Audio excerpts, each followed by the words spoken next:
दूसरी तरफ Shanaya Kukreja group of companies में इंटरव्यू देने के लिए गई थी।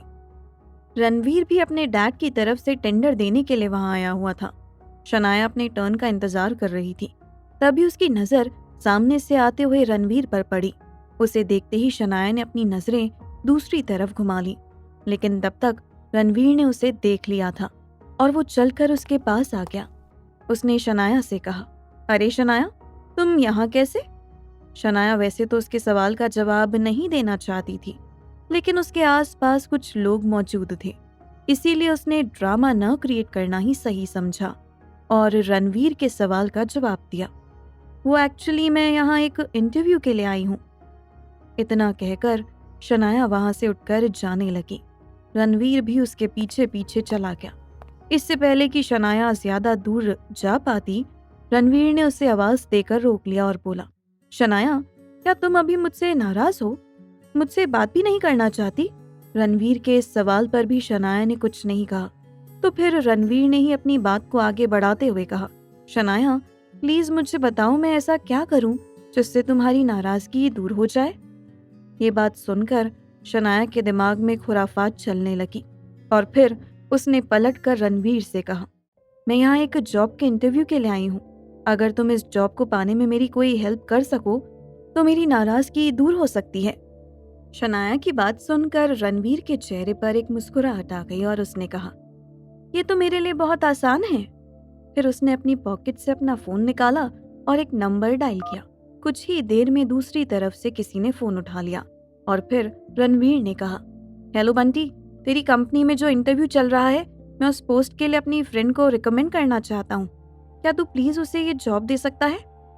इसके बाद फोन की दूसरी तरफ से बंटी ने जो भी कहा उसे सुनकर रणवीर के चेहरे की स्माइल और बड़ी हो गई और उसने बाय बोलकर फोन रख दिया।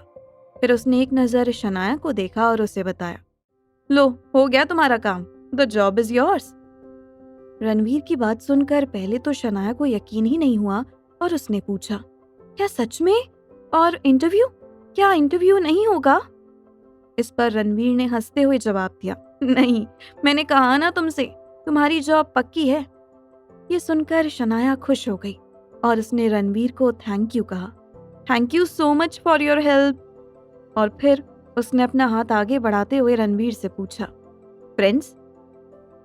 शनाया की तरफ से की गई पहल देखकर रणवीर खुश हो गया और उसने शनाया से हाथ मिलाते हुए जवाब दिया, यस ऑफ कोर्स। मायरा ने 2 बजे तक अपना काम खत्म कर लिया था और अब वो अक्षय के साथ लंच करने के लिए निकल रही थी, लेकिन तभी सिद्धार्थ उसके कैबिन की तरफ आया और उसे रोक कर बोला, कहाँ जा रही हो तुम मायरा? मायरा ने सिद्धार्थ को जवाब दिया, वो दरअसल मुझे एसीपी अक्षय ने लंच के लिए बुलाया है। मैं अपने लंच टाइम में ही बाहर जा रही हूँ और मैं 1 घंटे में वापस आ जाऊंगी।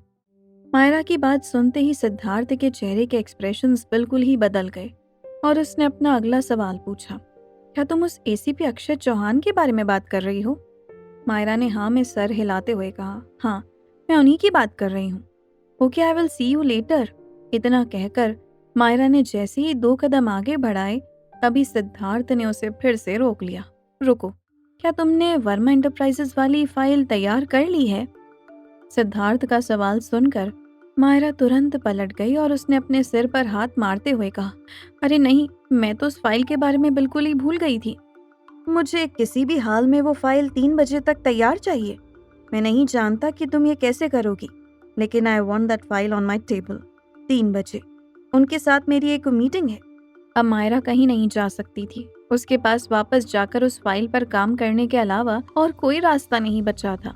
इसीलिए उसने सिद्धार्थ से कहा, ठीक है, तो फिर मैं अभी उस फाइल पर काम करना स्टार्ट कर देती हूँ और लंच का प्लान कैंसिल कर देती हूँ। इस पर सिद्धार्थ ने मायरा से कहा, तुम्हें लंच स्किप करने की कोई ज़रूरत नहीं है। एक्चुअली मैंने पहले से ही खाना ऑर्डर कर लिया है। तुम चाहो तो हम दोनों काम करते हुए साथ में वो लंच शेयर कर सकते हैं। तुम अक्षय को कॉल करके मना कर दो कि तुम उसके साथ लंच पर नहीं जा पाओगी। मायरा हाँ में सर हिलाते हुए अपने कैबिन में वापस चली गई। वहाँ जाकर उसने अक्षय को फ़ोन किया और जैसे ही उसने फ़ोन उठाया वैसे ही मायरा इधर से बोल पड़ी, आई एम सॉरी, मैं आज आपके साथ लंच नहीं कर पाऊंगी क्योंकि मुझे ऑफिस में बहुत ज़रूरी काम आ गया है। हम कभी और साथ में लंच कर लेंगे। अक्षय भी क्या ही कह सकता था। उसने ओके बोलकर फ़ोन रख दिया, लेकिन फ़ोन रखने के बाद उसके चेहरे पर उदासी साफ देखी जा सकती थी। उसने निराश होते हुए खुद से ही सवाल किया, जब भी मैं मायरा से मिलने की कोशिश करता हूँ तब कुछ ना कुछ गड़बड़ हो जाती है। आखिर मैं मायरा से क्यों नहीं मिल पा रहा हूँ? सिद्धार्थ के कहे मुताबिक मायरा वर्मा एंटरप्राइजेस की फाइल पर काम करना शुरू कर चुकी थी। वो इस वक्त सिद्धार्थ के साथ उसके ही कैबिन में थी और सामने टेबल पर उनका लंच रखा हुआ था। मायरा काम करने में बिजी थी, इसीलिए सिद्धार्थ ने टेबल पर रखा एक सैंडविच उठाया और उसे मायरा की तरफ बढ़ा दिया। वो मायरा को अपने हाथ से सैंडविच खिलाना चाहता था, लेकिन मायरा ने उसे बीच में ही रोक दिया और कहा, मैं खुद अपने हाथ से खा सकती हूँ, आपको परेशान होने की कोई ज़रूरत नहीं है। दरअसल मायरा बहुत ही अनकंफर्टेबल महसूस कर रही थी, लेकिन सिद्धार्थ को देखकर तो ऐसा लग रहा था जैसे उसने मायरा की बात ही ना सुनी हो। वो जिद करते हुए बोला, अगर तुम मुझे सैंडविच नहीं खिलाने दोगी तो मैं इसका मतलब यही समझूंगा कि तुम अभी भी मुझसे नाराज हो। अब मायरा के पास कोई रास्ता नहीं था। उसने मन ही मन सोचा, कभी कभी तो मुझे समझ ही नहीं आता है कि सिद्धार्थ ऐसा क्यों बिहेव करते हैं।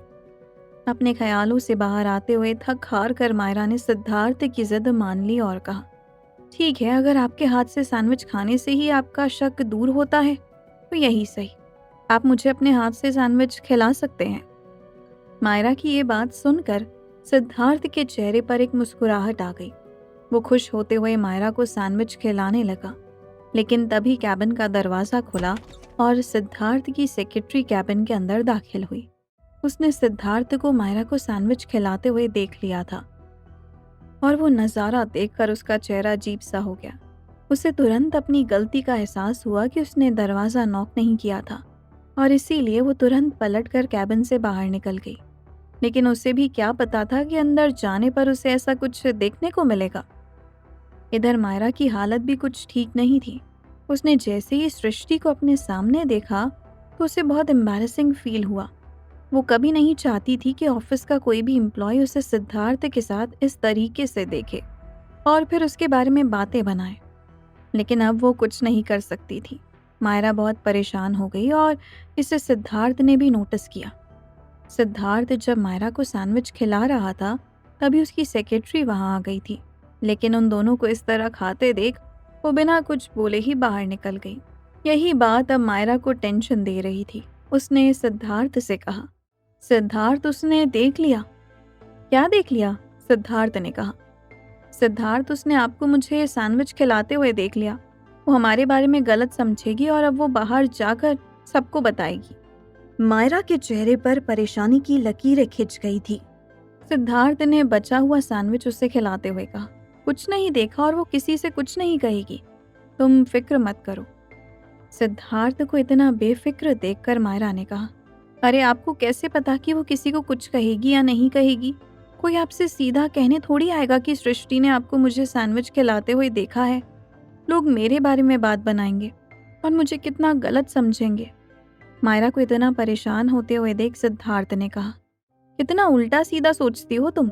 जब मैं तुमसे कह रहा हूँ कि वो किसी से कुछ नहीं कहेगी तो तुम मान क्यों नहीं रही हो? मैंने इससे पहले वाली सेक्रेटरी को भी सिर्फ इसीलिए हटाया था क्योंकि वो बातें इधर उधर करती थी।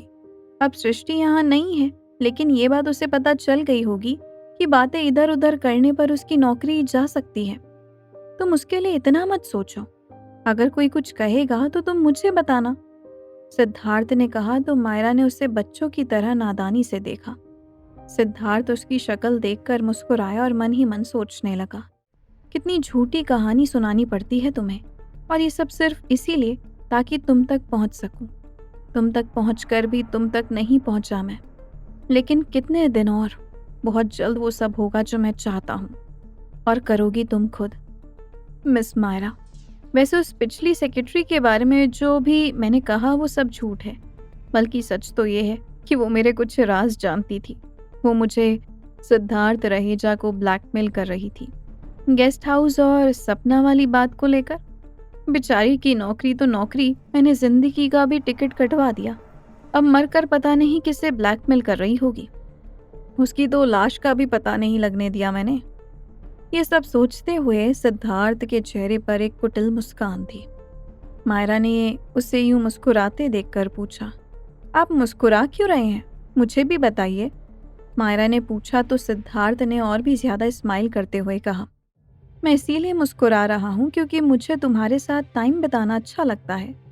तुम साथ होती हो तो अच्छा लगता है। मायरा ने सिद्धार्थ की ओर देखा और अपनी तरफ उंगली का इशारा करते हुए बोली, मेरे साथ? आपको मेरे साथ रहना और वक्त बिताना अच्छा लगता है? सिद्धार्थ मायरा की नौटंकी देख बोला, हाँ बाबा, तुम्हारे साथ। अब समझी या नहीं? मायरा ने जानबूझकर गर्दन ना में हिलाई। उसमें दबा बचपना कभी कभी बाहर आ ही जाता था।